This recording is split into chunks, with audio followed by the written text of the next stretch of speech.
رجالا كثيرا والنساء فاتقوا الله الذي تساءلون به والأرحام إن الله عليكم رقيب। সমস্ত প্রশংসা আল্লাহর জন্য,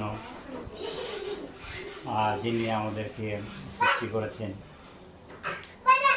যিনি আমাদেরকে এত বড় পৃথিবীতে বিচরণ করার সুযোগ দান করে দিয়েছেন, যিনি অসংখ্য নিয়ামত দিয়েছেন, যিনি আমাদেরকে সর্বকালের সর্বশ্রেষ্ঠ নবী উপহার দিয়েছেন, তার প্রতি সমস্ত প্রশংসা এবং আমাদের নবীর প্রতি, তার রাসূলের প্রতি হাজার সালাম সাল্লাল্লাহু আলাইহি সাল্লাম। আমি এখানে একটা আয়াত তিলাওয়াত করেছি আর কি, সেটা হচ্ছে সূরা নিসার প্রথম আয়াত। আমার মেন টপিক ছিল যে শুকরিয়া এবং অহংকার। উনি অলরেডি রিভাইজ করছেন যে অহংকার হচ্ছে শিরকতুল্য আর কি। আপনি অহংকার করছেন, মানে দুটো টাইপের অহংকার আছে, মনে রাখবেন, এর আগে বলছি। দুটো, একটা হচ্ছে যে আল্লাহর সাথে অহংকার, আর একটা হচ্ছে মানুষের অহংকার।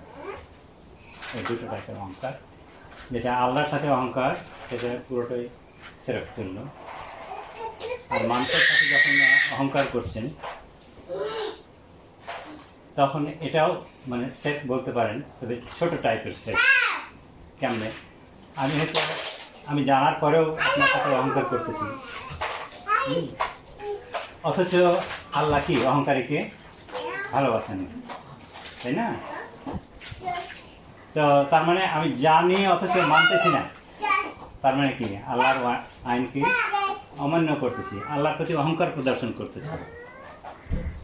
সেই হিসাবেও এটা ইনডাইরেক্টলি হয়ে যায় আপনার সেট আল্লাহ। তো আমি এই আয়াতটা গত দিনেও ডিসাইড করছিলাম, কিন্তু কমপ্লিট করে নাই ওরা ব্যাখ্যা আর কি। সাইড থেকে শুরু করতে গিয়ে আমাকে স্টপ করতে হয়েছিল। তো আমরা চেষ্টা করব এই আয়াতটার প্রথমে অর্থ বোঝার। যদি অর্থটা বুঝতে পারি তাহলেই বুঝতে পারবো আমাদের কী করা উচিত, আমাদের কী করা উচিত না। এই আয়াতটাতে বলছে, ইয়া আইয়ুহান নাসু ইত্তাকু রাব্বাকুমুল্লাযী খালাকাকুম মিন নাফসিন ওয়াহিদা। বলছে ওয়াত্তাকুল্লাহ, ইয়া আইয়ুহান নাসু, মানব মণ্ডলী তোমরা আল্লাহকে ভয় করো। তাসাআলুনা ওয়াত্তাকুল্লাহ রাব্বাকুমুল্লাযী খালাকাকুম মিন নাফসিন। বলছে যিনি তোমাদেরকে এক নাফস থেকে সৃষ্টি করছে, একজন মানুষ থেকে সৃষ্টি করছে, তাই না? এখানে বলা হচ্ছে যে যিনি তোমাদেরকে একজন মানুষ থেকে সৃষ্টি করছে, এবং খালাকা মিনহা জাওজাহা ওয়া বাসসা, এবং ওই একজন মানুষ থেকে উনি স্পাউস সৃষ্টি করছে, অ্যান্ড বাচ্চা মানে বিস্তৃত করে দিয়েছেন। তাহলে প্রথমে কি করলেন? একজনকে সৃষ্টি করলেন, সৃষ্টি করার পরে ওনার স্পাউস সৃষ্টি করলেন, তারপর ওনাদেরকে বিস্তৃত করে দিয়েছেন। অবাচ্চা মানে পৃথিবীতে ওনাদেরকে ছড়িয়ে দিয়েছেন। মিনহুমা রিজালান কাসীরা ওয়ান নিসা, বলছে ওই দুজন থেকে রিজালান কাসীরা অনেক মানুষ সৃষ্টি করলেন। ওয়ান নিসা এবং মানুষ মানে পুরুষ মানুষ আর কি, হ্যাঁ, রিজালান পুরুষ মানুষ, মানে ওখান থেকে অনেক পুরুষ মানুষ এবং স্ত্রী সৃষ্টি করলেন, স্ত্রী মানুষ। তো তাহলে এখানে যেটা আসলো যে একজন মানুষ থেকে সৃষ্টি করছেন, আমরা এটা হলো এই আয়াতের একজন মানুষ। আমরা উনি যেটা বোঝাতে যাচ্ছেন বা হাদিস যেটা আছে সেটা হচ্ছে উনি হচ্ছেন কে? একজন মানুষরা, আদম আলাইহিস সালাম, তাই না? এবং ওনার থেকে একজন স্থল সৃষ্টি করছেন, কি? হাওয়া। হাওয়া। এবং তারপর থেকে ওই দুজন থেকে সৃষ্টি হয়েছে বাকি পুরুষ মানুষ বা স্ত্রী মানুষ, আমরা যেটি মেল ফিমেল বলি আর কি। তো আমাদেরকে বুঝতে হবে যে এখানে আমাদের সৃষ্টির রহস্যটা, প্রথমে কিন্তু আল্লাহ বলছেন যে হত্যা করলো, আল্লাহকে ভয় করো, তাই না? তারপরে কেন আল্লাহকে ভয় করো বলে এই সৃষ্টির জিনিসটা বললেন আর কি। উনি বলতেছেন যে যাকে ভয় করবো তিনি হচ্ছেন আমি, যিনি আমি একজন সৃষ্টি করেছি প্রথমে। ইন এ ওয়ে আমি সবাইকে সৃষ্টি করছি। উনি সৃষ্টির রহস্যটা বলতেছেন যে আমি একজনকে সৃষ্টি করছি। ওই একজন সৃষ্টি করার পর থেকে আমি একজন স্ত্রী লোক তার মধ্যে থেকে বের করছি। আর বিস্তারিত জানলে বুঝবেন যে বুকের বাঁকা পাঁজরের হাড় থেকে, উপরে হাড় থেকে সৃষ্টি করা হয়েছে, তাই না? তো আমরা যদি আছি, বাকিগুলো যে ছেলে মেয়ে যেগুলো হলো আর কি, সেগুলো আছে। এখন প্রথম যে পুরুষ এবং স্ত্রী যে সৃষ্টির রহস্য, প্রথম স্ত্রী এবং সৃষ্টির যে রহস্য, সেটা কি? যে মেয়ে মানুষকে সৃষ্টি করা হয়েছে পুরুষ মানুষ থেকে, তাই না? মেয়ে মানুষকে সৃষ্টি করা হয়েছে পুরুষ মানুষ থেকে আর কি। এবং আল্লাহ তাআলা একজনকে আরেকজনের উপর প্রাধান্য দিয়েছেন। দুনিয়াতে আমি এটার কথা বাদিয়ে দিলাম, আমি আসতেছি আর কি। যে কোনো বিষয়ে আমরা যদি আমরা পৃথিবীর দিকে তাকাই, আশেপাশের দিকে তাকাই, সবাই কি সমান? সবাই সমান না। কেউ একজন এখানে কোম্পানির মালিক, আমরা সেই কোম্পানিতে চাকরি করি, তাই না? দুজন কি সমান? সমান না। তো এখানে কি করে দিয়েছেন? আল্লাহ এখানে সৃষ্টি করে দিয়েছেন, এবং আল্লাহ এটা বলতেছেন, নিজেই বলতেছেন যে এটা আমি ন্যাচারালি করে দিয়েছি। 34 নম্বরে যেটা বলতেছেন, ওই একই সূরা নিসায় কি বলতেছেন? যে আর রিজালু কাওয়ামুনা নিসা, বলছে আমি পুরুষকে মেয়ে মানুষের অর্থাৎ স্ত্রীদের কি করছি? প্রোটেক্টর বানাইছি, গার্ডেন বানাইছি, ম্যানেজার বানাইছি। উল্টাভাবে আর যদি ক্লিয়ারলি বলা হয় তাহলে সিকিউরিটি গার্ড বানানো হচ্ছে। হ্যাঁ,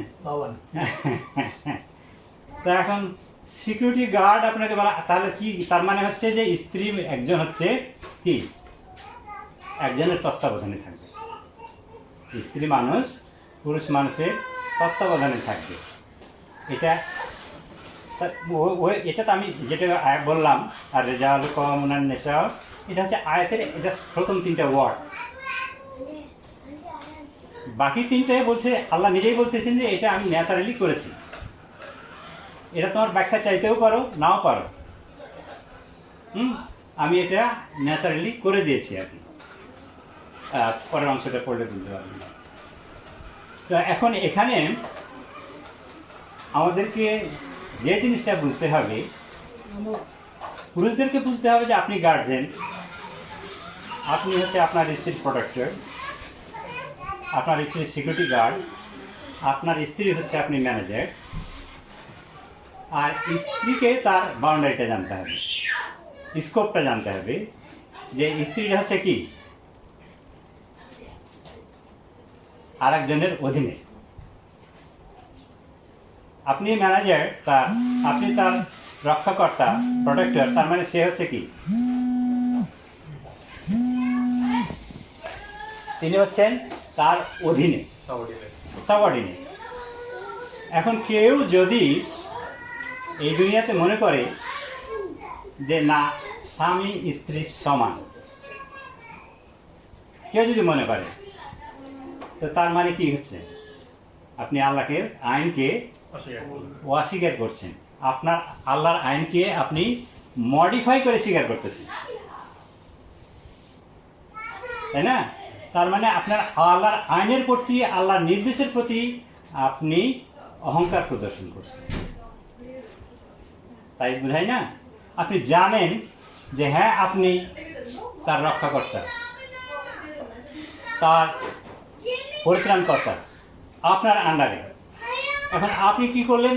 ছেড়ে দিলেন, যাও তুমি যার যার মতো করো। স্ত্রী আপনার মনে করলো আমি একসাথে বিয়ে হচ্ছে, বয়স সমান, আমি সুন্দরী, সমান কি হয় তোমার সাথে, আমি বরং উপরে, আমি ছেলে মেয়ে দেখাশোনা করি, আমি বেশি কাজ করি, আমার ডিগ্রি আছে, সমান। তার মানে কি? তার যে স্কোপ, সেই স্কোপের বাউন্ডারি ক্রস করবে। আর এই বাউন্ডারি যদি ক্রস করে, ইভেন কেউ যদি আকাঙ্ক্ষা প্রকাশ করে যে আমি সমান, ইভেন কেউ যদি বলে যে না আমি খুব মাইল্ড, হ্যাঁ আমি খুব দয়ালু, আমি মনে করলাম যে সমান, সেই কাইন্ডনেস দেখানো এটা কি হলো? তার মানে কি আপনি হচ্ছেন নবী সাল্লাল্লাহু আলাইহি সাল্লামের চাইতেও আপনি কাইন্ড, আল্লাহর চাইতেও আপনি কাইন্ড। আল্লাহ আপনাকে ওই কাইন্ড তো বলে দেয়নি যে তুমি এই পরিমাণে কাইন্ড, যে তোমাকে এটা দিয়েছে, নিশ্চয়ই এর মধ্যে কোনো কিছু লুকায়িত আছে। আপনি যখনই ওই কাইন্ড শো করতে যাচ্ছেন, তখন আপনার অন্য জায়গায় ঝামেলা সৃষ্টি হচ্ছে, তাই না? আপনি যখন ওই কাইন্ড দিতে যাচ্ছেন, আল্লাহর যে আইন দিয়েছেন, আল্লাহর যে নির্দেশ দিয়েছেন, এর চাইতেও কি কোনো ভালো আইন আছে মনে করেন? সম্ভব না। কিন্তু আপনি যখন কাইন্ডনেস দেখাচ্ছেন, তখন আপনি মনে করতেছেন না এইটার চাইতে এটাও আরো বেশি ভালো, আপনি এটা শো করতেছেন, তাই না? তার মানে কি আপনি আল্লাহর আইনের প্রতি, আল্লাহর নির্দেশের প্রতি অহংকার প্রদর্শন করতেছেন। এখন আমরা আসি যে তাহলে পুরুষের বাউন্ডারি কতটুকু, পুরুষের দায়িত্বটা কি, আর স্ত্রীর দায়িত্বটাই বা কি? স্ত্রীর দায়িত্বটা বা কি, আর পুরুষের দায়িত্বটা বা কি? যখন আপনি এইভাবে সমান বলতে পারেন যে যখন একটা মেয়ের বিয়ে হয়নি, একটা ছেলের বিয়ে হয়নি, তখন আপনি বলতে পারেন যে ছেলে মেয়ে দুটো কি সমান। আমরা যেই সমান বুঝি, ইন এ ওয়ে সমান। আপনি যখন একটা কোম্পানিতে জব করতেছেন না, ইন্ডিপেন্ডেন্ট, যেমন আপনি হয়তো আছেন, একটা কোম্পানির মালিক আছে, যে কোনো জায়গায় যান, আপনার দুইজন কি সমান। আপনি যতক্ষণ পর্যন্ত আপনি ওর জবের ভিতরে, কোম্পানির ভিতরে না ঢুকতেছেন, ততক্ষণ পর্যন্ত কি? ততক্ষণ পর্যন্ত সমান। যখন আপনি তার কোম্পানির ভিতরে জবের জন্য ঢুকে গেলেন, তখন কি আর সমান থাকলেন? আপনার স্যালারি আর ওই কোম্পানির মালিকের স্যালারি সমান? কোম্পানির মালিক কি?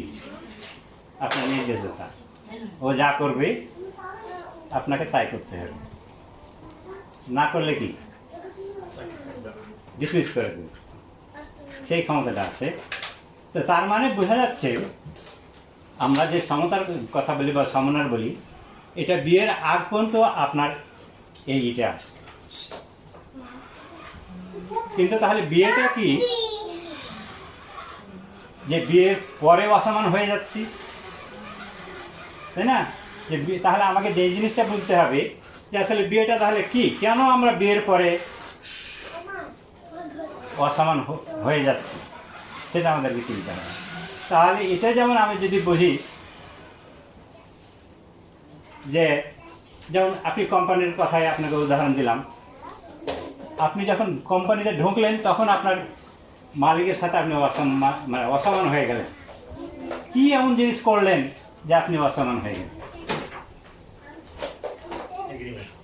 এগ্রিমেন্ট, আপনি একটা অ্যাপয়েন্টমেন্ট লেটার দেয়, তাই না?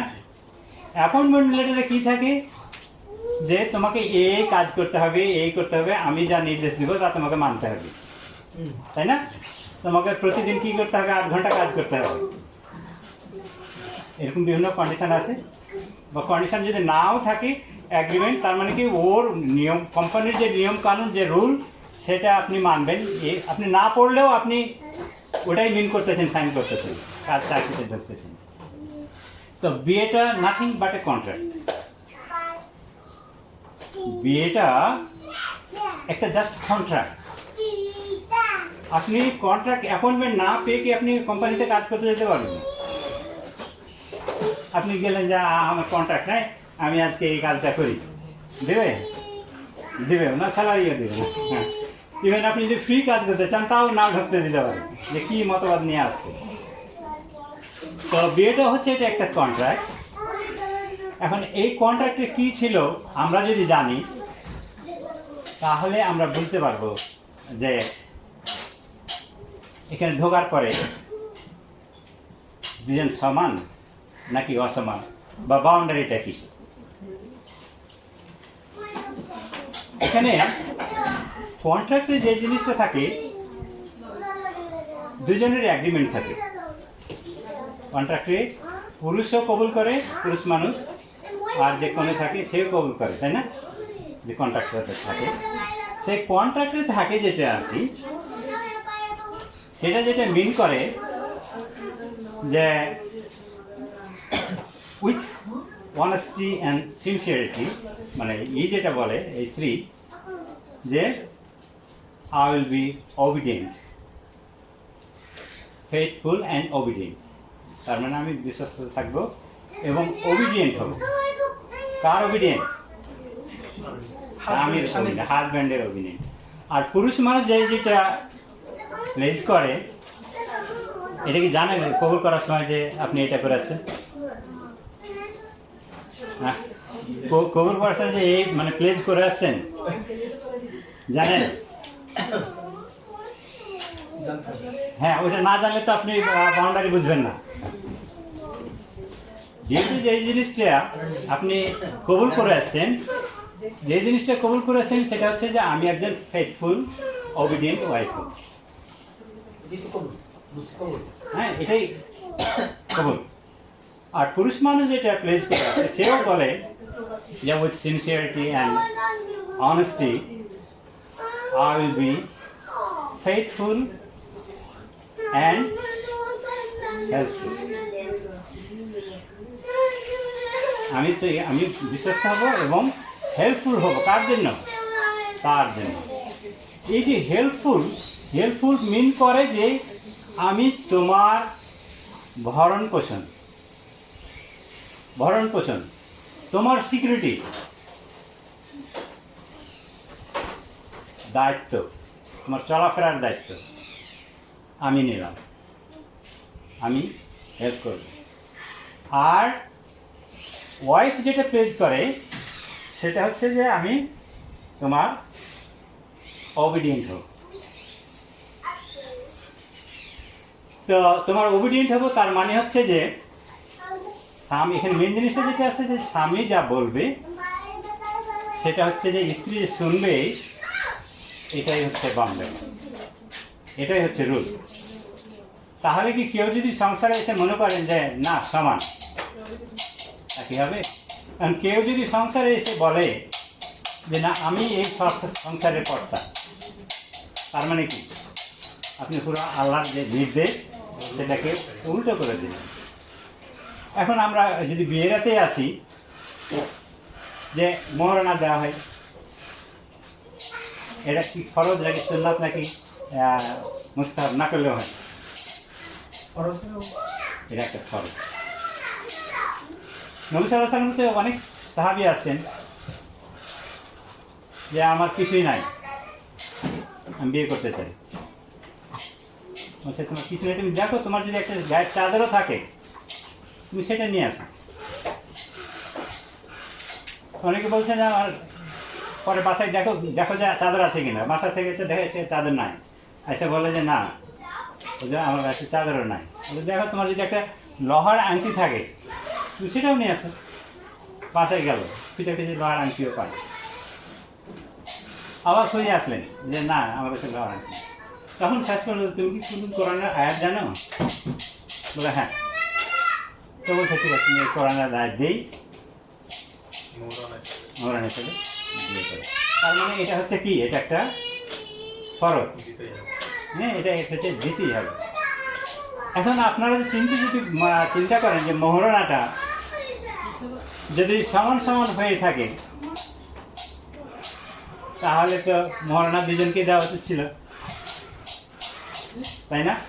তার কোন সংসার উপভোগ করবে কে? একজনই না দুজনই? দুজনই।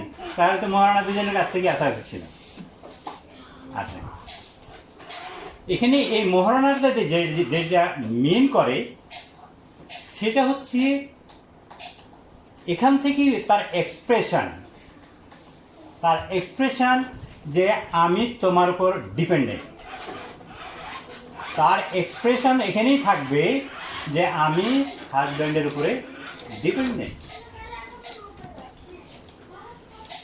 এটা মিন করে যে আমি হাজব্যান্ডের উপর ডিপেন্ডেন্ট। এখান থেকেই শুরু। এই মহারানা দিয়ে আপনি একটা মেয়ে শুরু করলো, মেনে নিল আমি যদি নাইম ভাইকে এখন 2000 RMB দিতে চাই, নেবে কি? নেবে না। কেন নেবে না? সে আমার প্রতি ডিপেন্ডেন্ট হতে চায় না। কিন্তু এমন কিছু মানুষ আছে অত সেই লেভেলের অভাবী, সে কিন্তু কি নিয়ে নিবে। তো সে কিন্তু এটা মনে করবে যে আমি তারপর ডিপেন্ডেন্ট হয়ে গেলাম, তার প্রতি আমি এটাকে মানে ভালো বাংলা বলে কি বলবেন, অনুগত হয়ে গেলাম। হ্যাঁ, যে অনুগত হয়ে গেলাম। আমি নাইমের কাছ থেকে 5000 RMB নেব না, কারণ আমি ওর অনুগত হতে চাই না। কিন্তু একজন স্ত্রী কি করে?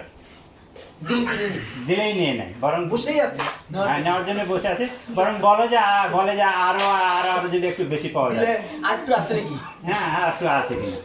মানে আমি এটা হাসি আমি রিয়াল ঘটনা বলছি যে এরকম ফিলিংস থাকা উচিত বা থাকতে হবে। তো এখান থেকেই তার ফিলিংসটা আছে যে হ্যাঁ আমি এখন ডিপেন্ডেন্ট। সংসারে যাওয়ার পরে স্বামীর কয়েকটা জিনিস মানতে বাধ্য স্ট্রিক্টলি। সেই জিনিসটা হচ্ছে স্বামী যা বলবে, কয়েকটা হচ্ছে হাদিসের কথা, যে স্বামী যা বলবে সেটা মানবে, যদি সেটা আল্লাহর শরীয়ত বিরোধী কোনো কাজ না হয়। ইভেন এমনকি বলা হয়েছে, হাদিসে আসছে যে স্ত্রীকে যদি বলা হয় যে এক পাহাড়ের স্বর্ণ আর এক পাহাড়ে বয়ে নিয়ে যেতে হবে, স্বামী যদি আদেশ করে স্ত্রীকে যে এই পাহাড়ের স্বর্ণ এই পাহাড়ে বয়ে নিয়ে যেতে হয়, যে রাখতে হবে, স্ত্রী করতে বাধ্য। এটা মানে স্ত্রীর আর স্বামীর আদেশের অনুগত হওয়ার একটা এক্সাম্পল হিসেবে দিয়েছে। অবশ্যই স্বামীকে সেই কাইন্ডনেসও থাকতে হবে ডেফিনেটলি, যে হ্যাঁ তার জন্য এটা করা সম্ভব কি না, বা যে কোনো আদেশ করার সময় তাকে করতে হবে যে সে ইজিলি এটা করতে পারবে কিনা, সেই সদয় থাকতে হবে। এটা আর একটা স্টেপ স্বামী। তো একটা কি হলো যে স্বামীর সে আদেশ পালন করবে। আর এক হচ্ছে যে সে যদি বাইরে যায়, স্বামী যখন বাইরে যাবে তখন স্ত্রী কি করবে? স্ত্রী স্বামীর যে সম্পদ আছে সেই সম্পদ দেখাশোনা করবে, প্রোটেক্ট করবে, যেমনটি স্বামী তার স্ত্রীকে প্রোটেক্ট করতেছে। আর ও যখন বাইরে যাবে অ্যাবসেন্সে, তার স্বামীর কোনো অসম্মান, এমন কোনো কাজ করবে না যাতে তার স্বামীর অসম্মান হয়। আর তার নিজেকে সে হেফাজত করবে, তার প্রাইভেট পার্ট সে হেফাজত করবে। তো এই যে স্বামীকে অসম্মান করবে না, এটা দিয়ে এটাই মিন করে যে সে বাইরে তার স্বামীর অনুমতি ব্যতিরেকে বাইরে বের হতে পারবে। ইন এ ওয়ে জাস্ট তখনই না, যে কোনো সময় একটা স্ত্রী স্বামীর অনুমতি ব্যতিরিকে বের হতে পারবে না বাসা থেকে। ওখানে একটা যেমন কন্ডিশন ছিল কি, স্বামীর যে প্রতি যে স্ত্রীর অধিকার বা স্বামী যে কী দিবে, সেটা কি দিবে? ভরণ পোষণ। তাকে ভরণ পোষণ, আর একটা হচ্ছে তাকে বাসস্থান দিতে হবে, আর তাকে পর্দা করার ব্যবস্থা থাকতে হবে। এখানে ইকুয়ালিটি আছে। বলা হচ্ছে যে তুমি নিজে যা খাও, স্ত্রীকে সেই জিনিসই খাও। তুমি নিজে যা পড়ো, স্ত্রীকে সেই জিনিসই পড়াও। এখানে সমতা বিধান করা হয়েছে। তো আমরা যদি নবী সাল্লাল্লাহু আলাইহি ওয়াসাল্লাম একদিন হযরত ওমর রাদিয়াল্লাহু আনহুকে বলতেছেন, তুমি কি জানো যে তোমার উত্তম সম্পদ কি? হযরত ওমর রাদিয়াল্লাহু আনহু বলতেছেন যে তুমি কি জানো যে তোমার উত্তম সম্পদ কি? তো স্বাভাবিকভাবে না যারা কারণে উনি বলতেছেন আল্লাহর নবী এবং আল্লাহ রাসূল ভালো জানেন। সাধারণত সাহাবীরা এই কথার ইংলিশে সাধারণত জানলেও উত্তর দিতেন না, এই কথাটা বলতেন। কেন? উনি বললে তো বললেন, আর নবী সাল্লাল্লাহু আলাইহি ওয়াসাল্লাম জানলেও উনি আর বিস্তৃত জানেন। জানার যে আগ্রহ, জ্ঞানের যে আগ্রহ, সেই জিনিসটা দেখাতেন। তো নবী সাল্লাল্লাহু আলাইহি ওয়াসাল্লাম বললেন যে তোমাদের উত্তম সম্পদ হলো তোমাদের স্ত্রী। তোমাদের উত্তম সম্পদ হলো স্ত্রী।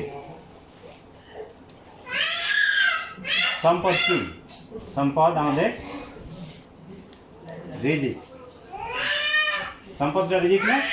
সম্পদ দিয়েই তো আমরা খাই, সম্পদ দিয়েই আমরা হসপিটালে যাই, সম্পদ দিয়ে আমরা এক দেশ থেকে আরেক দেশে যাই, তাই না? সম্পদটা কি আসলে রিজিক, এখান থেকেই খাই।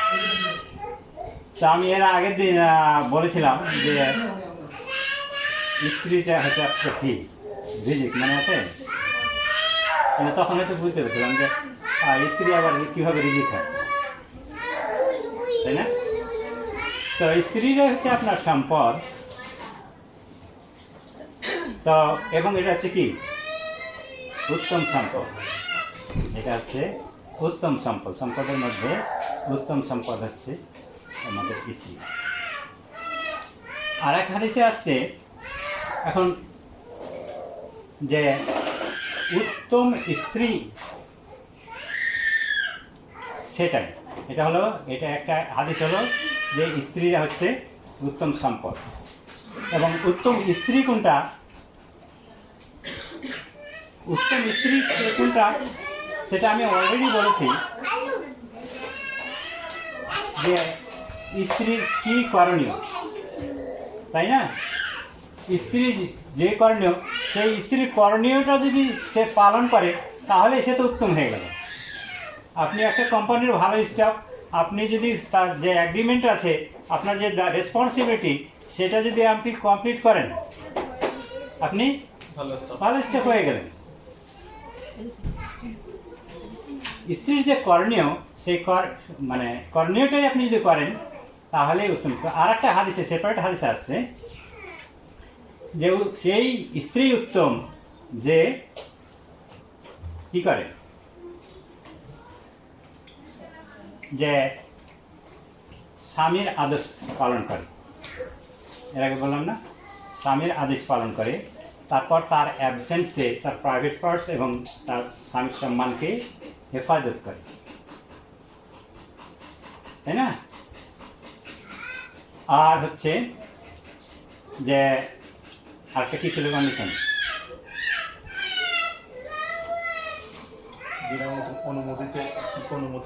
বিনা অনুমতিতে বের হতে পারবে না বাসায়।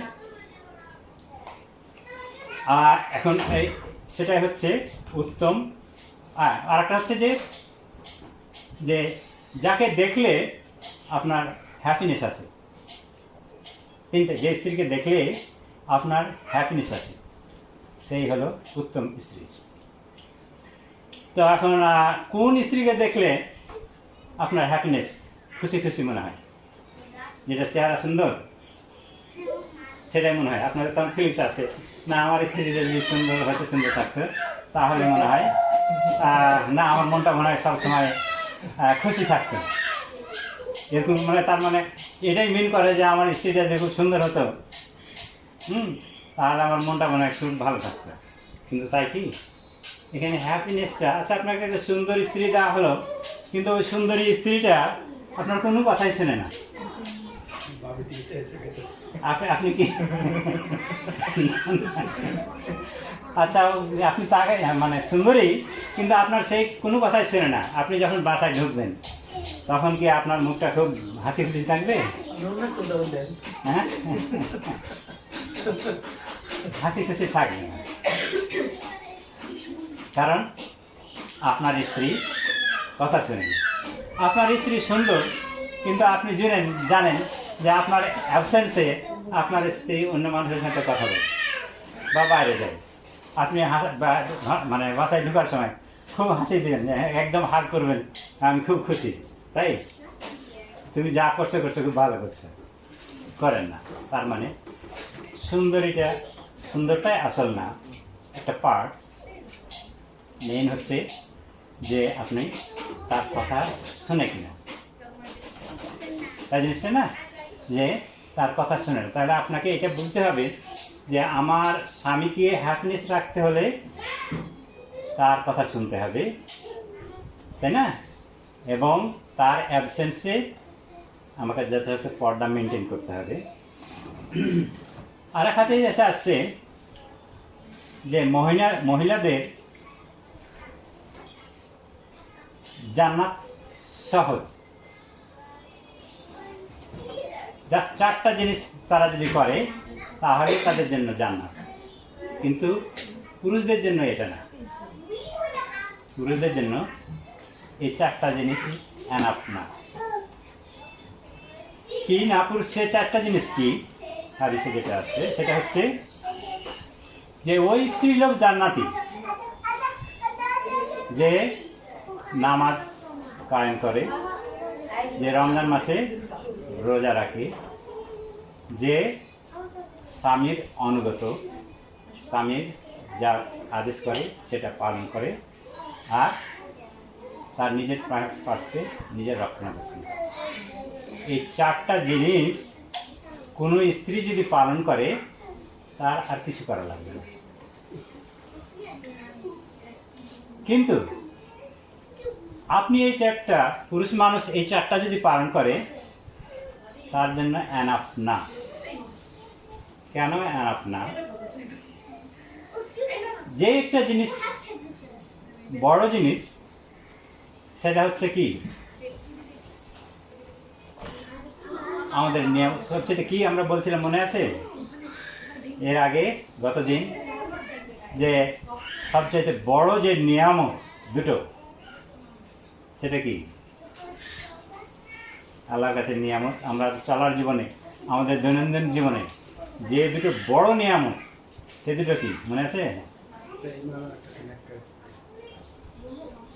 আমরা ব্যবহার করি, যেটা আমরা ইউজ করি, সেটা হচ্ছে, এবং এটার জন্য শুকরিয়া করতে হবে, পানি খাওয়া, খাবার খাওয়া, এই দুটো হচ্ছে হ্যাঁ আল্লাহর। এটা আপনাকে প্রতিদিনই দরকার এবং এটা অপরিহার্য।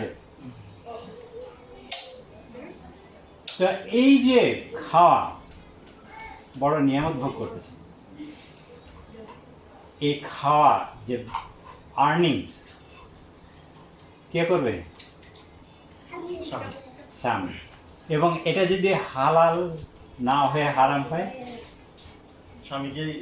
স্বামীকেই ভরণ করছে। আপনি নিজেরটা তো হারাম খাচ্ছেন, আপনি স্ত্রীকে খাওয়াচ্ছেন, আপনার সন্তানকে খাওয়াচ্ছেন, কি হচ্ছে? এই জন্য আপনি দায়ী। আপনি এরকম হারাম খেয়ে আপনার নিজের কোনো আমলও কবুল হবে না, তো আপনি জান্নাতে যাবেন কিভাবে? আপনার দায়িত্ব অনেক, আপনার দায়িত্ব অনেক। এখানে স্ত্রীকে যেহেতু আর্ন করা লাগে না, এখানে স্ত্রীকে আপনি হারাম খাওয়াচ্ছেন, এক্ষেত্রে স্ত্রী দায়বদ্ধ না, স্ত্রী দায়বদ্ধ না। আপনার এই হারাম আর্নিংসের অংশ নিতে স্ত্রী দায়বদ্ধ না,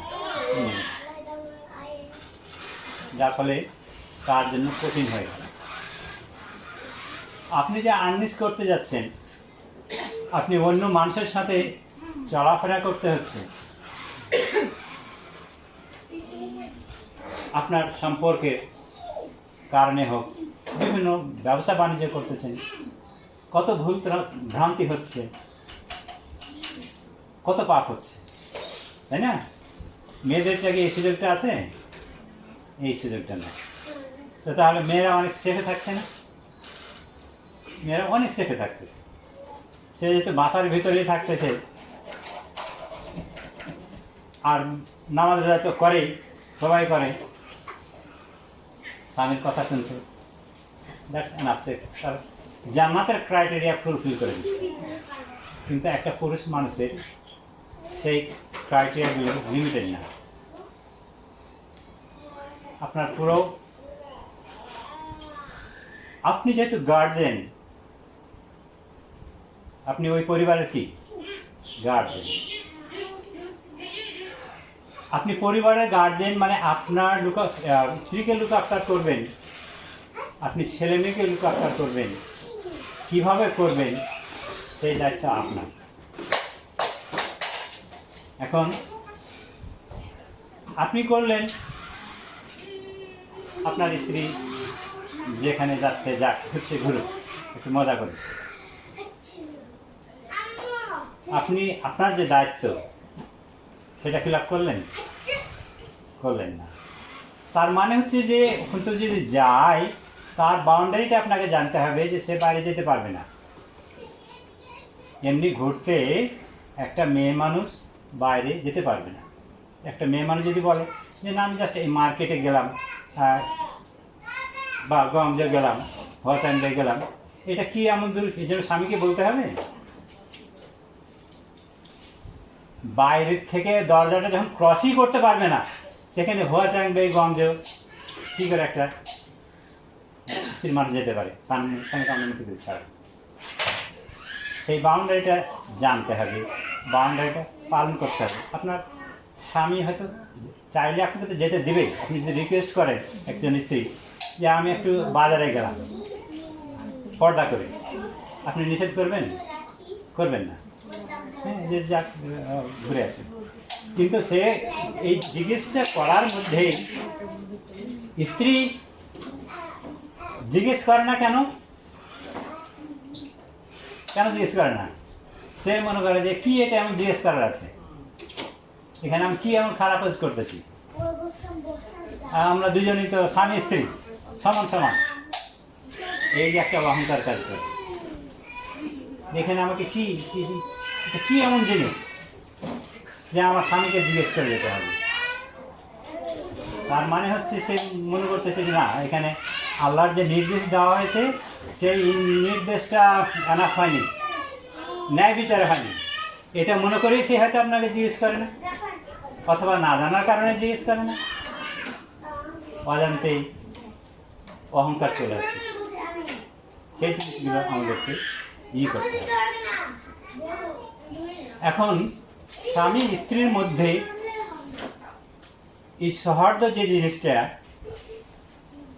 এটা তখনই আসবে যখন একজন আরেকজনকে মেনে নেবে।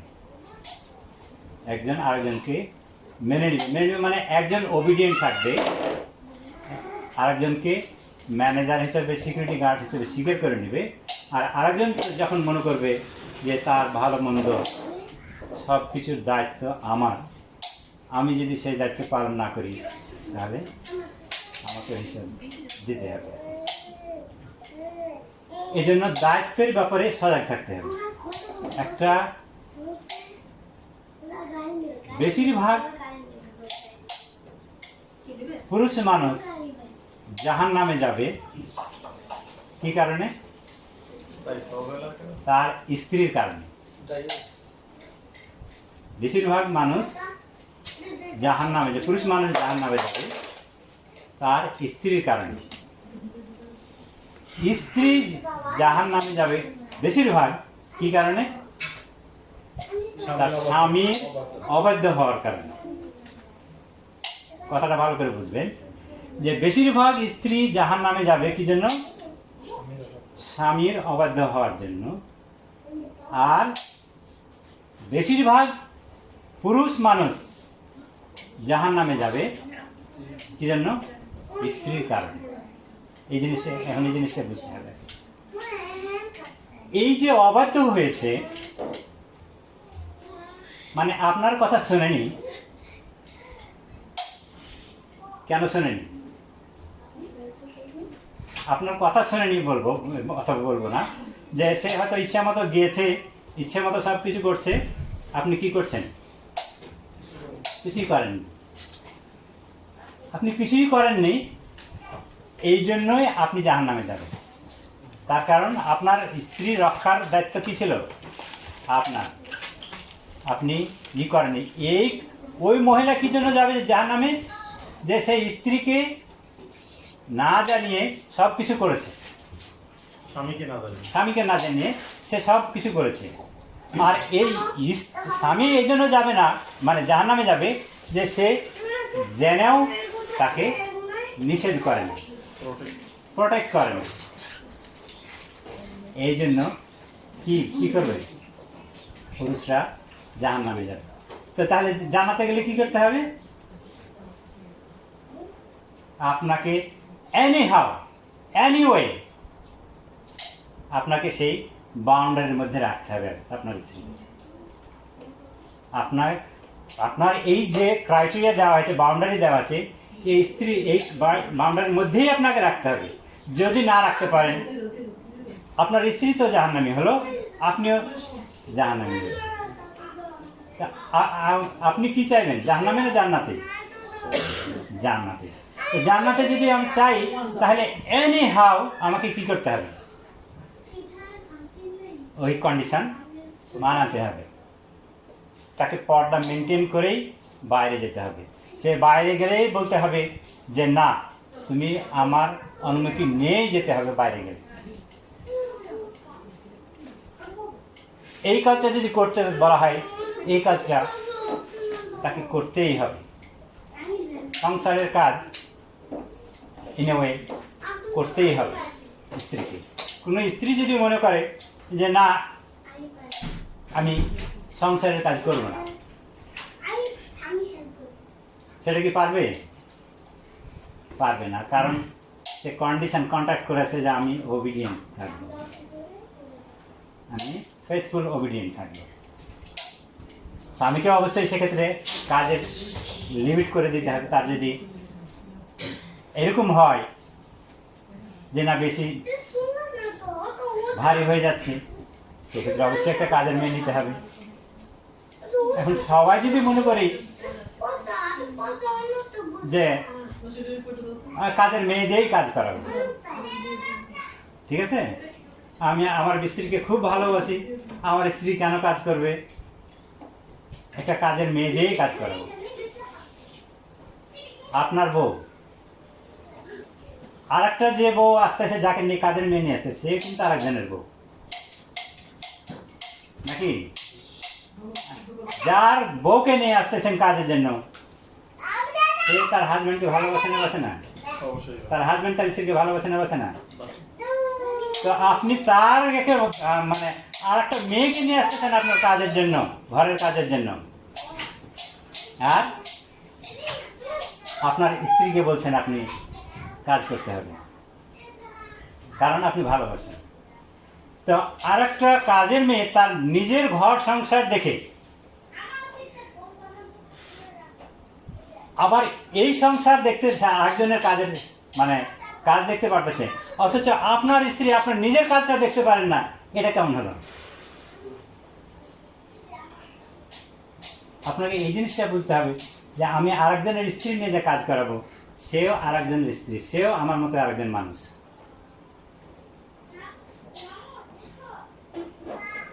আপনার স্ত্রী যদি অক্ষম হয়, ডেফিনেটলি ইউ হ্যাভ এক্সকিউজ। কিন্তু অক্ষম যদি না হয়, স্বাস্থ্যবান হয়, যতটুকু পারে কাজ করতে হবে, এটাই ঠিক। এবং স্বামী মানে জোর দিয়ে করা হবে, এটা কেন স্ত্রীরা মনে করবে? তারা স্ত্রীরা কাজ করবে নিজের রেসপন্সিবিলিটি থেকে। তাকে এই জিনিসটা মনে করতে হবে যে আরেকজন আসবে, হ্যাঁ সে তো আমার মতো আরেকজনের বউ, এই ফিলিংসটা যদি আসে তখনই সে মনে করবে না যে আরেকজনকে নিয়ে আসে। সাধারণত মানে নিষেধ করে যখন মনে করে যে আরেকজনকে নিয়ে আসলে ফিতনার সৃষ্টি হতে পারে, সেই জিনিসটা দেখতে হবে যে ফিতনা হতেই পারে, কেন সেই সুযোগটা দেওয়া হচ্ছে আর কি। তো আমরা যেটা বলতেছিলাম যে স্ত্রীর বাউন্ডারি ক্লিয়ারলি জানতে হবে, একজন হাজব্যান্ডের যে বাউন্ডারি সেটাও ক্লিয়ারলি জানতে হবে। এবং এই বাউন্ডারি যদি আপনি না মানাতে পারেন আপনার স্ত্রীকে, সেক্ষেত্রে কি? এখন ধরেন যে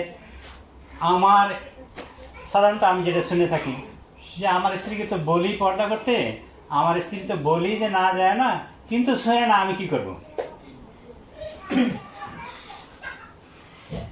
আল্লাহ যখন আপনি একটা কোম্পানির সাথে কন্ট্যাক্ট করেন জবের জন্য, কন্ট্রাক্ট সাইন করেন অ্যাপয়েন্টমেন্ট লেটার, তখন কিন্তু কিছু কিছু ক্লজ থাকে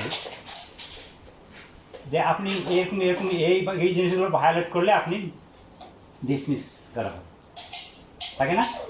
এবং এইভাবে ডিসমিস করা হবে যে আপনাকে 1 মাস আগে ওয়ার্নিং দেওয়া হবে, অথবা 1 মাসের স্যালারি দিয়ে আপনাকে ইনস্ট্যান্টলি ডিসমিস করা হবে, তাই বল, থাকে না?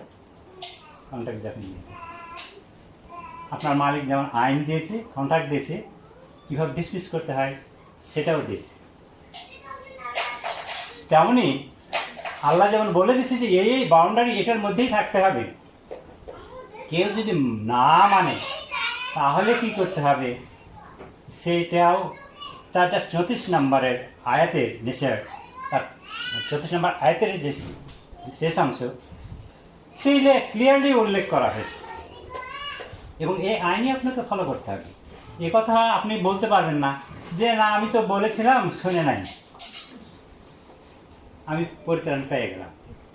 না, আপনি যদি এটা মনে করেন তাহলে আপনি নিজেকে মনে করতেছেন যে আপনি নবী সাল্লাল্লাহু আলাইহি ওয়াসাল্লামের চাইতেও বেশি দয়ালু, আপনি নিজেকে মনে করতেছেন আল্লাহর চাইতেও বেশি দয়ালু। আপনি হাত কাটার আইন আমরা সাধারণত কী করি যে ইমপ্লিমেন্ট করি না কোনো দেশে, বা এটা শুনলেই কেমন লাগে যে এটা কেমন একটা বর্বর আইন, আনকাইন্ড, এরকম মনে হয় না? ওটা যদি মনে করেন তার মানে মিন করছে যে আপনি আল্লাহর চাইতেও বেশি দয়ালু। আসলে কি তাই না?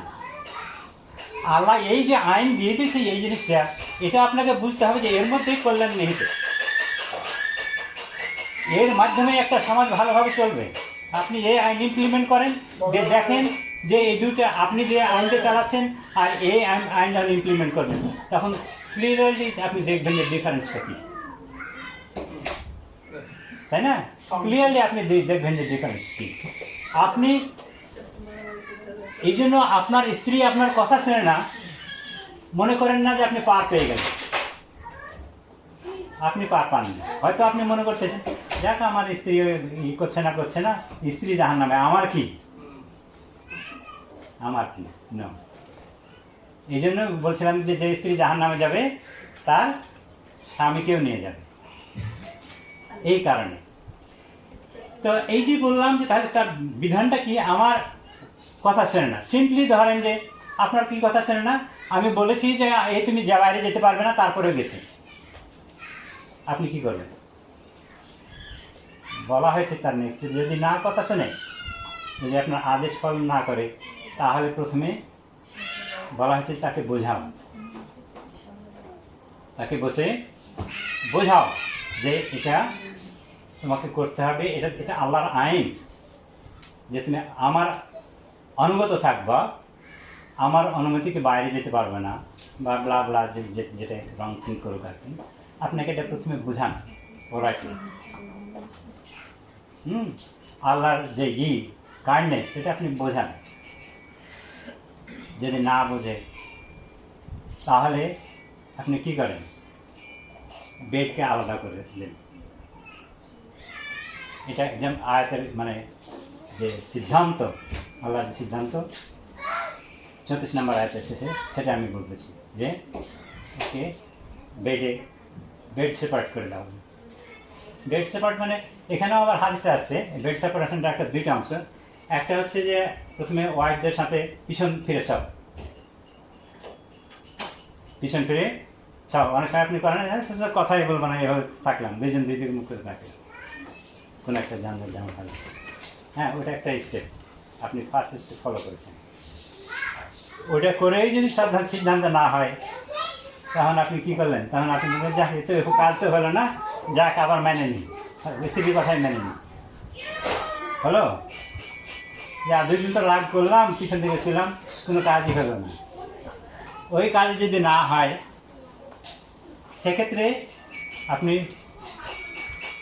ওটাই একটাই ক্যাটাগরি সেপারেশন, যে আপনি হাদিসের সেপারেশনের একটা স্টেপ হচ্ছে যে আপনি পিছনে ব্যাক শেষবেন, রুম আলাদা করেছেন, সেকেন্ড স্টেপ। ঠিক আছে, করোনা আছে 3টা স্টেপ। এক হচ্ছে যে বোঝাও, তারপরে হচ্ছে বেড আলাদা করে নাও, তারপরে হচ্ছে সেপারেশন, 3টা স্টেপ। হাদিস অনুযায়ী এই যে বেড সেপারেশন এটার 2টো স্টেপ আছে। এক হচ্ছে প্রথমে ব্যাক টু ব্যাক সহ, তারপরে রুম আলাদা করে নাও। আচ্ছা, আপনি রুম আলাদা করলেন, আলাদাভাবে ছিলেন, তারপরেও দেখলেন যে কোনো কাজ হচ্ছে না, সরি আরেকটা স্টেপ ছুটে গেছে, এরকম কোনো কাজ হচ্ছে না। কাজ যদি না হয় তাহলে তখন তাকে বেড আলাদা করে দেখলেন যে কাজ হবে না, তখন তাকে প্রহার করে। প্রহার করা আমি কী বলতে চাই, কোরআনের আয়াত 34 নম্বর আয়াতের যে আমি বলতেছি যে তাকে প্রহার করে। তবে হাদিস অনুযায়ী যে প্রহার করার সময় মুখে মারবে না, এটাও আবার নির্দেশ, এটাও নির্দেশ হচ্ছে যে মুখে মারবে না। এখন আপনি কাইন্ডনেস দেখিয়ে যদি যে বেড সেপারেশন করলো, মানলো না যাক মিলে যায় আর কি। এমনি বলে না যে রাগ করে যে রাগ ভাঙে আগে আসে সেই বীরপুরুষ নাকি। তা আপনি রাগ করে সেপারেট করলেন, আপনি এখন ওই হাদিসটা ফলো করলেন যে না ওখানে তো বলা আছে যে রাগ করে আগে যাবে সেই বীরপুরুষ।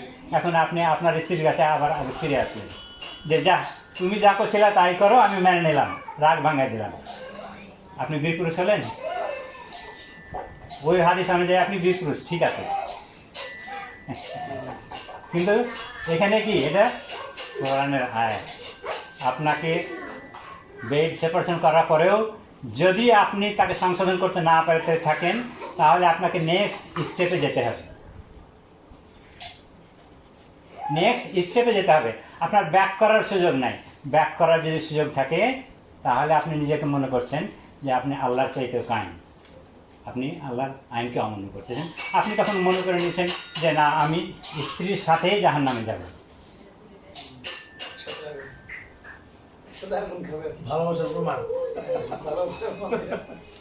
তো ওখানে আপনি মৃদু প্রহার করলেন, মানে কোন কোন হাদিস আছে মৃদু প্রহার, এখানে কোরআনের যে আয়াতে সেখানে মৃদু প্রহার কথা মানে প্রহারের কথাই বলা হয়েছে, তবে শেষে বিট করতে পারবেন না। পরের যে স্টেপ আপনি এটা করার পরেও দেখলেন যে আপনি কোনো মানে পেলেন না, তাহলে কী করতে হবে, সেপারেশন চলে যেতে হবে। এই 3টা হলো স্টেপ। এক হচ্ছে কি বোঝানো, বেড সেপারেশন, তারপর মৃদু প্রহার, ফাইনাল সেপারেশন।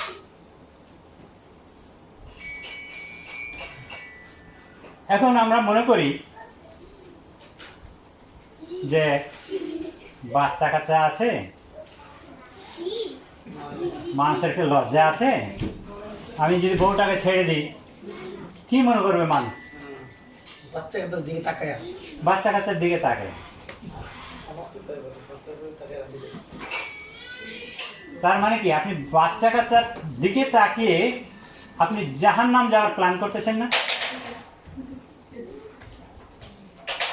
আল্লাহর আইনকে অমান্য করতেছেন। আপনার ভালো, আপনার কোন পথে জান্নাত সেই জিনিসটা আপনাকেই জানতে হবে। আপনার কোন পথে জান্নাত সেটা আপনাকেই জানতে হবে। এটা আপনি আর একজন শুনে, আপনার স্ত্রীর কথাই শুনে যদি জান্নাত জাহান্নামের পথ খোঁজেন তাহলে কি হবে? হবে না। একই সাথে স্ত্রীরাও যদি জানে যে তার গণ্ডিটা কতটুকু, স্ত্রীটা যদি জানে যে তার গণ্ডিটা কতটুকু, তখন তার জন্য মানা সহজ হয়ে যায়। ওখানে স্ত্রীকেও মনে করতে হবে যে আমার কি কন্ডিশনে এখানে এসেছি। আমাদের সৃষ্টি হচ্ছে একজন পুরুষ মানুষ থেকে, আমাদের সৃষ্টি হচ্ছে একজন পুরুষ মানুষ থেকে, কাজে আমি পুরুষ মানুষের সমান নই। এটা যেমন নিজেকেও ফিল করতে হবে, নিজেকেও সেভাবে জাস্টিফাই করতে হবে, আল্লাহর আইন বুঝেও সেটাকে জাস্টিফাই করতে হবে। আমি একদিন হঠাৎ করে চিন্তা করতেছি যে মেল অ্যান্ড ফিমেলের শব্দটা নিয়ে অ্যানালিসিস করছিলাম। হঠাৎ করে শোয়ার সময় কী কারণে হঠাৎ করে আসলো যে মেল ফিমেলের ইয়ে আর কি। তো এটা ডেফিনেটলি কোনো মানে কোরআন হাদিস বা ইন্টারনেটের কথা না। আমি মনে করলাম যে ফি মানে কি, নাইম ভাই জানে? ফি আরবিতে মধ্যে, তাই না? ফি মানে মধ্যে, আর মেল মানে পুরুষ মানুষ, তাই না? তো ফিমেল মানে আপনি পুরুষ মানুষের মধ্যে কে? ফিমেল দিয়ে কি বোঝায়? স্ত্রী, তাই না? তাহলে স্ত্রী হচ্ছে মেলের মধ্যে, স্ত্রী হচ্ছে মেলের মধ্যে, তাই না? তো আমি জানি না যে ইংলিশের এই শব্দটা এই কোরআনের এই জিনিস থেকে নিয়ে আসছে কিনা। হ্যাঁ, যে যত যে শব্দটা আছে তখন এমনও কোরআনটা আগে থেকেই আছে ই থেকে, হয়তো বা যে এই শব্দটা নিয়ে আসছে মেল ফিমেল, হয়তো বা ফিমেল এখানে ফি কেন লাগালো, যে ফি আরবি শব্দ অনেক ইংরেজি শব্দের মধ্যে অনেক আরবি থেকে শব্দ ধার নেওয়া আছে। এই যে ফিমেল, এই যে মানে বলা হলো, হ্যাঁ, মেলের ভিতরে স্ত্রীকেও নেশার প্রথম আয়াতেই সে কথা বলা হয়েছে যে ফিমেল, মেলকে ওখানে সৃষ্টি করা হয়েছে পুরুষ মানুষ। হঠাৎ করে এই জিনিসটা আমার মানে সিমিলারিটি আসলো আর কি ই করতে গিয়ে। তো তাদেরকেও এটা মনে করতে হবে যে আমি তাদের থেকে সৃষ্টি। আপনি হয়তো ব্যাংকে একটা কোম্পানির চাকরিজীবী, আপনি যদি জানেন যে আপনি চাকরিজীবী, এক্ষেত্রে কি আপনার মানতে তার অসুবিধা নাই। আর আপনি যদি মনে করেন যে না দুজনের সমান, অনেক সময় কাজ ঘটে না যে আমারও যা যোগ্যতা তারও তো সেই একই যোগ্যতা, তখন কী হয়? দ্বন্দ্ব সৃষ্টি হয়। তো আমাদের এই গণ্ডিটা আমাদেরকে জানতে হবে। এখন এই যে আসলে আমি আর একটু করে শেষ করবো আর কি, যে স্ত্রীরা যদি জানে, মানে এটা ইমপ্লিমেন্ট করবেন তাহলে দেখবেন যে ভালো হবে। যে নম্রতা, যে শুকরিয়া,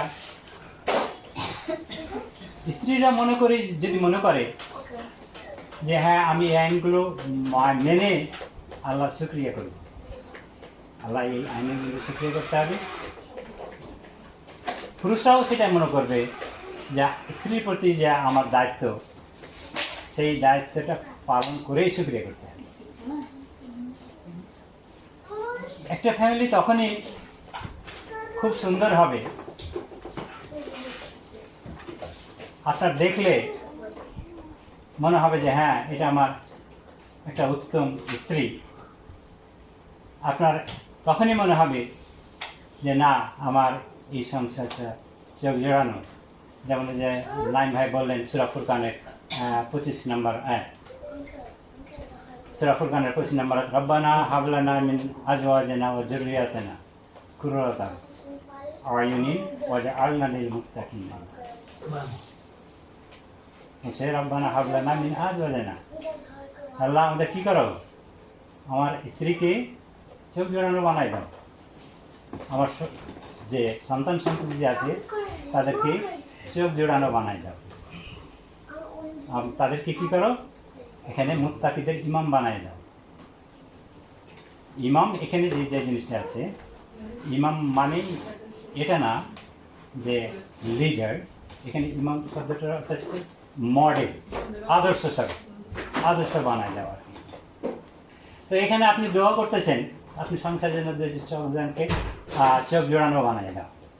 এখানে চোখ জোড়ানো মানে কিন্তু সংসার মানে আপনার স্ত্রী সুন্দর না, যে হ্যাঁ আল্লাহ আমার স্ত্রীকে সুন্দর বানায় দাও, তাই তো বললেন যে আমার স্ত্রীকে কি করো, আমার চোখ জোড়ানো বানায় দাও। তার মানে কি আপনি দোয়া করলেন যে আমার স্ত্রী আল্লাহ তুমি আমাকে সুন্দর যা আছে সুন্দরী আছে আরো সুন্দরী করে দাও। এখানে চোখ জোড়ানো বানায় দাও মানে তার যে কার্যকলাপ, তার যে অবিডিয়েন্স, সেটা আরো ভালো করে দাও, যাতে আমি প্লিজড হই, যাতে আমি প্লিজড হই। আমার সন্তানের আমল এমন করে দাও যাতে আমি প্লিজড হই। এটা আপনি দোয়া করতেছেন। এখানে চোখ জোড়ানো মানে হচ্ছে এই নয় যে আপনার স্ত্রী এখন 30, 40, 50 হচ্ছে, আপনার স্ত্রী কখনোই সুন্দর হবে না, আগে চাইতে সুন্দর হবে, আর কখন আপনি যতই দোয়া করেন না সুন্দর হবে না। হ্যাঁ সুন্দরী হবে বেহেশতে গিয়ে, হ্যাঁ বেহেশতে গিয়ে সুন্দরী হবে, বেহেশতে গিয়ে সুন্দরী হবে। আজকে কথা মনে পড়লো যে ইনেসা সূরারই 3 নম্বর আয়াতে বলা আছে ফানকিহু মাতাবালাকুম মিনান নিসাই মাসনা ওয়া সুলাসা ওয়া রুবা'।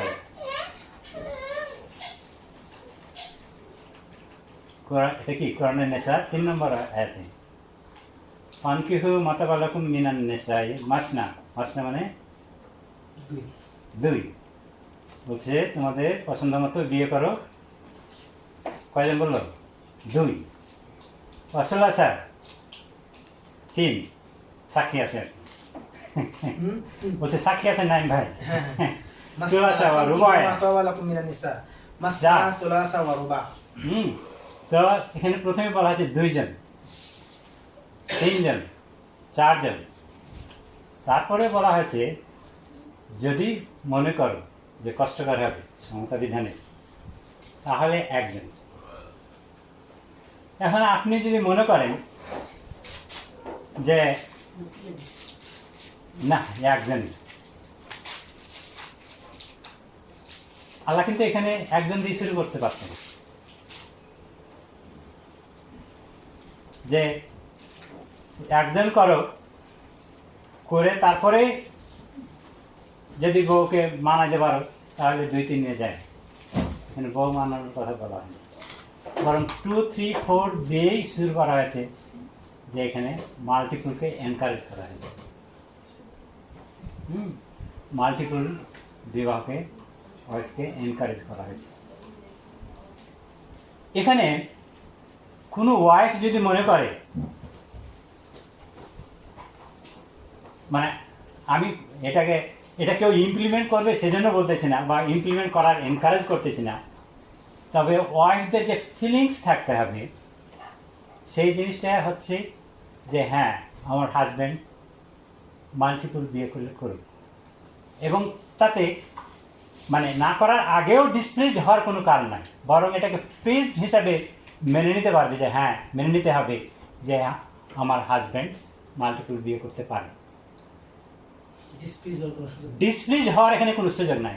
কেউ যদি ডিসপ্লিজ হওয়ার মনোমানসিকতা থাকে, বা কেউ যদি মনে করে অনেক স্ত্রী বানানো খালি বিয়ে করে নিয়ে আসো না, আমি চাপাতি নিয়ে এখানে দাঁড়িয়ে আছি, কলটা আলাদা করে দিন। কলিং বেল দিলেই হয়। হ্যাঁ, কলিং বেল দিলে হয়। নো, আপনাকে এটাতেই প্লিজ থাকতে হবে যে না, আমার স্বামী স্ত্রী করতে হবে। আপনার আল্লাহর আইনের প্রতি যে শ্রদ্ধা, আল্লাহর আইনের প্রতি যে নম্রতা, সেই জিনিসটা আপনার থাকতে হবে। আপনি মনে করতে পারবেন না কখনোই যে আপনি আল্লাহর আইনের চাইতেও আর ভালো কোনো আইন পাবেন।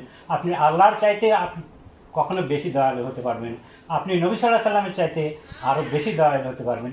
এটা যদি আপনি মনে করেন যে না, এটাই বেশি ভালো, আপনি নিজেকে অহংকারী মনে করলেন।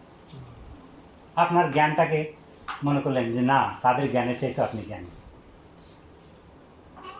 কাজে আপনাকে বুঝতে হবে আপনার স্বামী করবে না, তার স্বামী দুটো বিয়ে এই জন্য করবে না, তিনটা করবে এই জন্য না।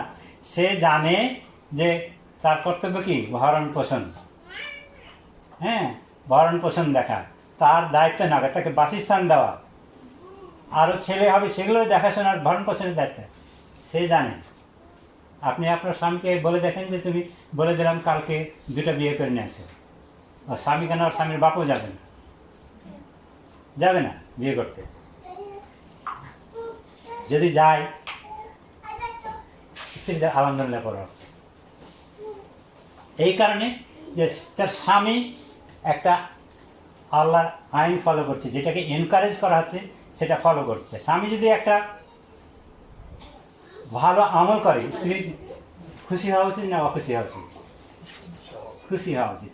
তো এখানে যেটা এনকারেজ করা হচ্ছে সেখানে যদি আপনি অখুশি হন, তার ওই কাজে যদি আপনি অখুশি হন, খুশি না হয়ে কী করলেন, তার মানে আপনার সেই জিনিসটাই স্বামীদের অফুলি করতে, দ্যাটস ফাইন, এটা সংক্ষিপ্ত যেন কেউ যদি করে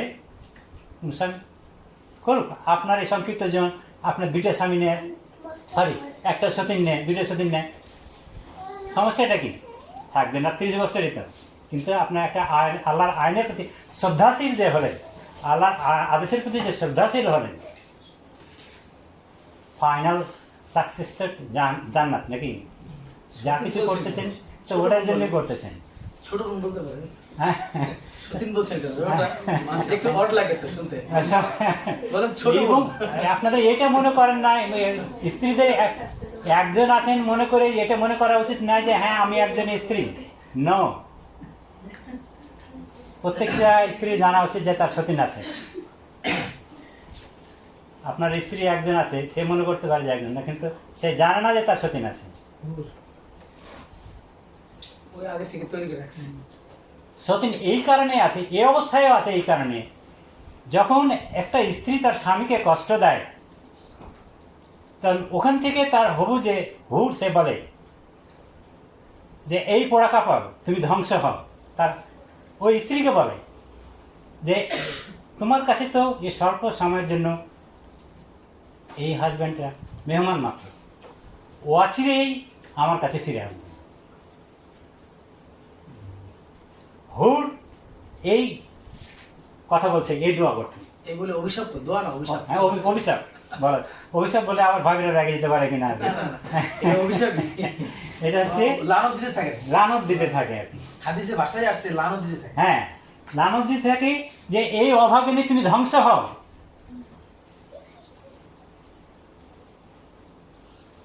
যখন একজন স্ত্রী তার স্বামী যখন স্ত্রীর প্রতি অসন্তুষ্ট হয়, তখন হুর এই লানত দেয়। তাহলে কি বুঝলেন, সতীন আছে না নাই? কয়েকটা প্রশ্ন করি ভাবিদের পক্ষে। এখন মনে করেন একজনের সামর্থ্য আছে কিন্তু সে বদমাইশ, হ্যাঁ, সেক্ষেত্রে কি তার হুর আছে যে লানত দিবে তার বউ করে? যে বেহেশতে যাবে তারই হুর আছে। মানে বেহেশতের জন্য কি হাদিসটা হ্যাঁ, আছে, যে বেহেশতে যাবে তারই হুর আছে। বেহেশতে যাচ্ছে যার হুর আছে, মানে যে ব্যক্তি বেহেশতি হবে তার তো হুর নিশ্চিত। সে হুর তো সব ফলো আপ রাখে। এখন সে হয়তো মনে করতে পারে যে একজন স্ত্রী মনে করতে পারে যে ও তো হুর পাবে না, তার মানে সে জাহান্নামী, তার নামে সে জাহান্নামী। একজন স্ত্রী জাহান্নামের ঘর করতেছে, তাকে মনে করতে হবে, তাই না? তো এই জন্য বলতেছিলাম যে আমাদের আল্লাহর আইনের প্রতি, আল্লাহর আদেশের প্রতি আমাদেরকে অনুগতশীল হতে হবে। একথা মনে করতে হবে না যে না এ আদেশের চাইতে এ আইনের চাইতে এটা ভালো, এটা কখনোই করা যাবে না। আমার 1% মানুষও নাই। হ্যাঁ, এই জিনিসটাই আপনাকে মানতে হবে। আমি সিম্পলি আরেকটা যদি আপনার মানে এটা যেহেতু আপনাদের মানে ইউজ করবেন এটা বলে আমি শেষ করব, সেটা হচ্ছে যে সালামের কথা, যে বাসায় একজন মানুষ সালাম দিয়ে ঢুকবে, এটাই তো ঠিক।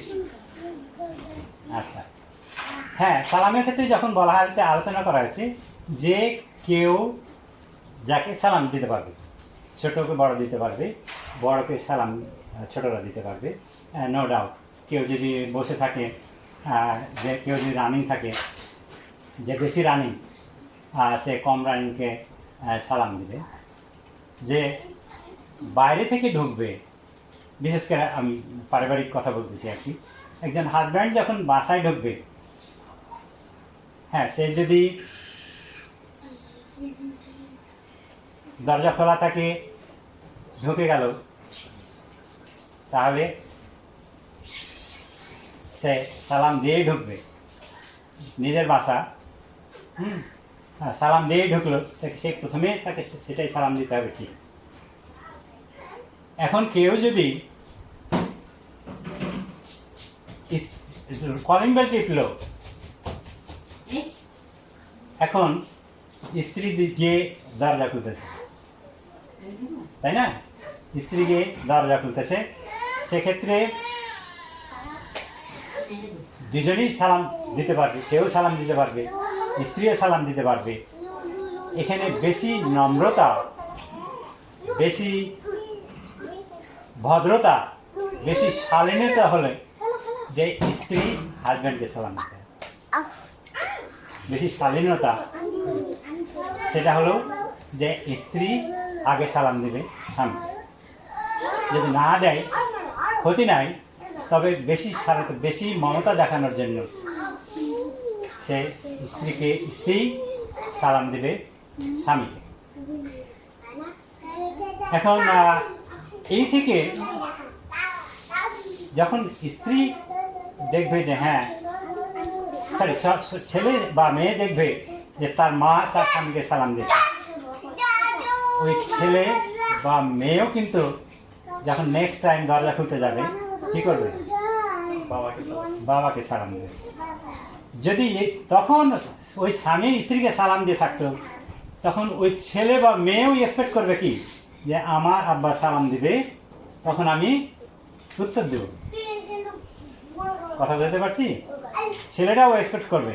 তাহলে কোনটা আসলে মানে শালীনতা? ওখান থেকে বুঝতে হবে যে স্বামী স্ত্রীকে সালাম দেবে না স্বামী স্ত্রীকে সালাম দেবে না স্ত্রী স্বামীকে সালাম দেবে। একটা ফ্যামিলির পরিবারের শালীনতার জন্য সেক্ষেত্রে স্ত্রীকেই দিতে হবে, যাতে বাচ্চারা শিখে। বাসায় ঢোকার পরেও কোনো ছেলে যদি বসে থাকে, কোনো মেয়ে যদি বসে থাকে, যাদের সাথে এখন সালাম বিনিময় হয়নি, স্ত্রীর সাথে ওখানে সালাম বিনিময় হচ্ছে, সেক্ষেত্রে আপনি প্রথম কিছুদিন দেখা আবারও বললেন মনে হয় আসসালামু আলাইকুম, আপনি নিজেই বললেন, তখন সে নিজে থেকেই হয়, যদি না থেকে সে তাহলে আপনি পরে শিখে দেবেন। না, এক্ষেত্রে বেশি ভদ্রতা শালীনতা হলো যে তুমি তোমার আব্বাকে সালাম দেবে, যদিও তোমার আব্বা আসছে এক্ষেত্রে এখানে আগত, সেক্ষেত্রে শালীনতা দুজনেই দিতে পারবে। এখন যখন দুটো সমান হয়, তখন একটা হয় কি বেশি শালীন, আর একটা হচ্ছে কম শালীন, তাই না? সেখানে ভদ্রতা হলে যে সেই ছেলে বা মেয়ে সালাম দেবে, এটাই হলো শালীনতা। এই জিনিসটাই ফলো করা উচিত। যেমন আমি মনে হয় বা নওসিনের আমি প্রশংসা করি, হ্যাঁ, ওখানে সালাম দিয়ে ঢুকলেও আবার যখন দেখা হয়, এখানে মনে হয় বসে থাকলেও আবার আব্বা আসসালামু আলাইকুম, নওসিন হতে বাথরুম থেকে বের হলে তখন আবার মানে যখন দেখা হয় আর কি, ফার্স্ট বলে আসসালামু আলাইকুম। তা আল্লাহ মানে এটা যাতে নজর না লাগে, বদ নজর, মাশাআল্লাহ, হ্যাঁ ওটা আমি অ্যাপ্রিসিয়েট করি। হ্যাঁ প্রথমে হয়তো সেটা করতে হয়েছে, আমাকে যখন প্রথমে সালাম দিয়ে করতে হয়েছে, পরে দেখি যে না ওরা আলহামদুলিল্লাহ, হ্যাঁ ওরা নিজেরাই সেটা ক্যাপচার করে ফেলেছে। এখন আরো বেশি স্বাধীনতার জন্য আমি বলবো যে কলিং বেল টিপলো অথবা দরজা খোলাও আছে, সেক্ষেত্রে ভদ্রতা বা নম্রতা দেখার জন্য স্ত্রীর দরজা পর্যন্ত এগিয়ে যাওয়া উচিত। স্ত্রীর দরজা পর্যন্ত এগিয়ে যাওয়া উচিত, এটাই হলো শালীনতা। গিয়ে সালাম দিয়ে নিয়ে আসে, এটা হলো বেশি শালীনতা। দরজা খোলা আছে, হয়তো এখানে স্ত্রী বসে আছে, মনে করবেন যে দরজা তো খোলাই আছে, কলিং বেল বাজতে বাজছে, দরজা তো খোলা আছে, চলে আসে এখানে এসে সালাম দেব, মিট করব। কিন্তু ভদ্রতা হলো যে এগিয়ে যেতে হবে। নবী সাল্লাল্লাহু আলাইহি ওয়াসাল্লাম স্ত্রীগণ সাধারণত দরজা পর্যন্ত গিয়ে নিয়ে আসতেন। তো এই জিনিসগুলো হচ্ছে কি যে একটা পরিবারকে শালীনতা বজায় রাখা বা ভদ্রতা বজায় রাখা বা আরেকজনের প্রতি যে নম্রতা, ওবিডিয়েন্ট থাকা, এই জিনিসগুলো থাকলে তখন আপনি বুঝবেন যে হ্যাঁ আপনার স্ত্রী চোখ জোড়ানো। তো আমি মনে হয় বেশি সময় নিয়ে ফেললাম। আল্লাহ আমাদের সবগুলো আমল করার তৌফিক দান করুন। ওয়াখির দাওয়ানা আলহামদুলিল্লাহি রাব্বিল আলামিন। আসসালামু আলাইকুম ওয়া রাহমাতুল্লাহি ওয়া বারাকাতুহু। ওয়া আলাইকুম আসসালাম ওয়া রাহমাতুল্লাহি ওয়া বারাকাতুহু। আলহামদুলিল্লাহ, আল্লাহ মাহবুব ভাইকে উত্তম প্রতিদান দান করুন।